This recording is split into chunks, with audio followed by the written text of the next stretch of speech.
Hello guys, hello sa inyong lahat. Maulan na hapon. Almost 2 weeks na nga po yung ulan dito sa lugar namin guys. Ayan, kung makikita nyo naman yung hitsura ng labas. So, sa mga taga Cavite dyan, sobrang ulan dito sa atin, diba? Pero at least ngayon, ngayong pangalawang linggo ng ulan, hindi naman ganun kalakas. Unlike nung nakaraang linggo. Ngayon, tuloy-tuloy ulan pero mahina lang. So, ipapakita ko sa inyo yung hitsura na ating tindahan guys. Meron nga pala ako ditong mga na-order kahapon kay tindahang tapat ng mga chichirya. Ayan yung ating chichirya section guys. Medyo puno yung ating chichirya. Umorder din pala ako sa TikTok ng mga panibagong sabitan ng mga chichirya, yung mga hook. Yung ganito guys. So, stainless na yung kinuha ko para mas okay siya kumpara dun sa plastic na kulay white. Ayan po yung ating chichirya guys. Sa bigas natin, dalawang klase pa rin ng bigas, 50 at saka 60. 54 pala at saka 60. Yung presyohan ng bigas dito sa amin guys. So, ayan lang siya. Medyo paubos na yan kasi mabenta nga yung bigas dito sa amin ngayon. Per kilo lang naman pero madami ang bumibili.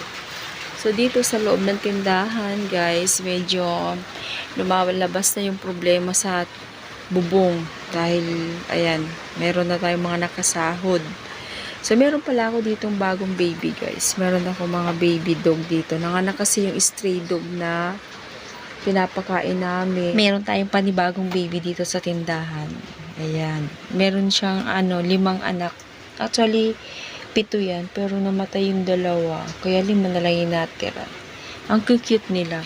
Dito ko lang sila pinatuloy sa... Ay! Ano ba yan? Nasipa mo na yung baby mo. Dito ko siya pinatuloy sa tindahan. Dito siya nanganak. Nilalagyan ko lang ng mga karton. Kaya hindi ko tinatapon yung box na galing sa mga delivery. Kaya, ayan. Yung ating tindahan, meron tayong alagang mga baby dog. So, anyway, guys, ito yung hitsura ng ating tindahan ngayon. Ang daming kulang. Actually, kakabili ko lang ng mga, kakadeliver lang ng mga in-order ko kahapon kay tindahang tapat. Pero, ang dami na namang kulang dahil mabenta yung ating mga noodles. Ayan, guys, ito na lang yung noodles namin. Tapos sa kanton, meron pa naman dito. Pero yung noodles, yung lalagyan ko, yung istante, wala na. Tapos yung ating egg, umorder ko kahapon ng 4 na tray kay wholesaler na pinagkukunan ko. And then yung ating mga stock sa sabon, wala na. Ayan na lang guys. Yan na lang. Kahit maulan kasi may mga naglalaba pa rin. Siyempre sa tagal ba naman ng ulan, siguro no, marami nang labahin kaya naglaba pa rin sila. Mabenta pa rin yung sabon natin. So, dito rin nga pala nagkakaroon na ng leak sa gilid. Diyos mio. Ayun nga at may nakasahod na akong timba at saka planggana. Kasi pag hindi ko sinahuran, kawawa yung mga baby doon sa ilalim. Mababasa. Tapos guys, pag lumakas naman yung ulan, yung hangin pala, pumapasok dito yung yung tubig. Kaya ayan, naglalagay din ako niyan sa ilalim. Kasi pagka matagal lang malakas yung ulan, tutulo na siya dyan, nababasa na yung mga nandyan sa ilalim. Kaya ganyan yung hitsura. So, ayan guys. Sa mga dilata natin, medyo may kulang na rin dyan. Kasi yung mga in-order ko kahapon, na i-display ko, na benta, ayan, marami na namang kulang. May naka-add to cart na ako ngayon kay... hindi pala. Na-send ko na rin pala kasi...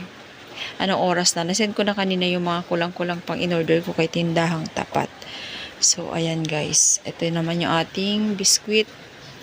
Ayan, marami-rami ng kulang. Ngayon, umalis si partner. Pumunta siya sa manggahan. Namili siya ng frozen. Sabi ko, dagdagan na rin yung iba pang kulang na hindi ko na-order sa tindahang tapat. Bilhin na rin niya dun. So, ayan. Tuloy-tuloy pa rin yung ulan. Although, hindi naman ganun kalakas. Pero tuloy-tuloy pa rin. Ayan guys. Yung hitsura ng tindahan dito sa amin. Ayan.